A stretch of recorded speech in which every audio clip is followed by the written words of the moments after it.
So it means fainting isn't too effective because you can just instantly redo it if you get it wrong. So long as you're quick enough to do it, which after some practice is... Obviously, it takes a while to get good at it. There's like lots of muscle memory involved. Once you have the muscle memory, it's sort of like chambering from Mordhau.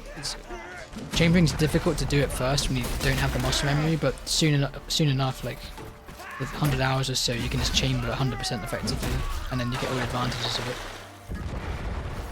without the complexity of knowing which swing to do.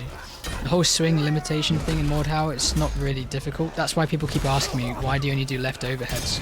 The game's all about timing, it's not about changing a swing up all the time. Like, there's no advantage to me suddenly doing a right swing and then a left swing again, and then I do an upper swing. Like, a good player's never going to get caught by that. Once they have the muscle memory, that's so easy to play around.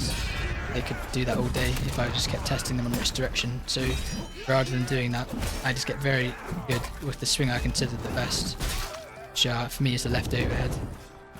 Especially if a one-hand. If I was playing a two-hander, I'd probably do more horizontals. When you're playing a one-hand, and that's true of any melee game, you get more effective range because you can sprint forwards whilst dragging. So you can lunge, not really lunging, but you can hit people from further away. Whereas if you're doing a horizontal, you'd have to turn away. If you wanted to drag, you'd have to look away briefly, which means you can't sprint towards your opponent. So that's why I do the overheads rather than the horizontal with the Warhammer. And then the left side is just because I think it looks a bit scarier, it looks a bit more instant perhaps. And also when you're playing a shield, the left overhead, it moves the shield out of your view slightly, so it's easier to see. There's some free stouty coaching for everyone. Like excel, drag or feint, keep alternating between that. Make sure that each one of your attacks starts off looking exactly identical to one another. And hopefully your opponent is forced to guess as much as you can. They probably can still read to an extent. Your goal is to make them have to start guessing because eventually they'll guess wrong.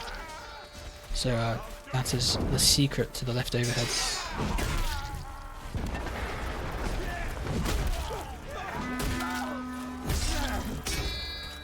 But yeah, right now in this game I'm just lacking that muscle memory, so the noob trap of getting hit by feints is still catching me. Whereas a Civ 2 comp player, they don't really get hit by feints much because they can just correct it, no problem. They've got a lot of experience.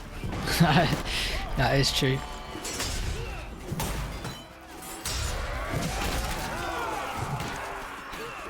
He just kicked his teammate to save his life, man. Genius strategy. Never seen a high level play like that before in my life.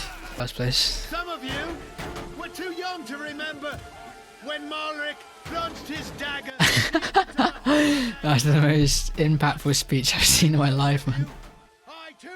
He just takes a nap halfway through. He's still going though.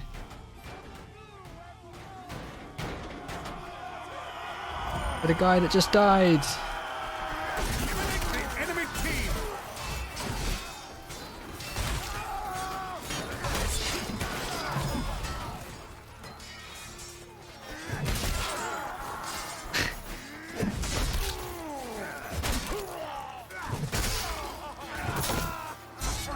Yeah, they do have some tournaments. How did the tournament servers have passwords? Or I think I've read they don't have passwords, but they just have like an admin sitting there ready to like ban people if they join. Is that true? Because that's kind of crazy. I don't understand. Like, how can they be so backwards? Like, I played Civ 1. There are community servers with passwords in Civ 1. How do they not have that 10 years later? It just doesn't make any sense to me.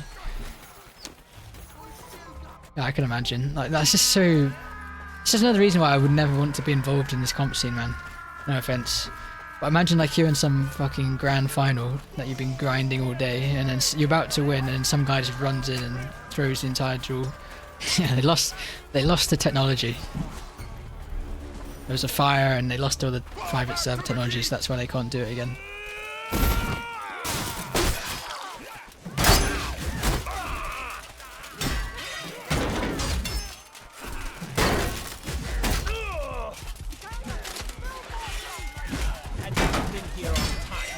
They would have ruined my good cloak. I accept your requital.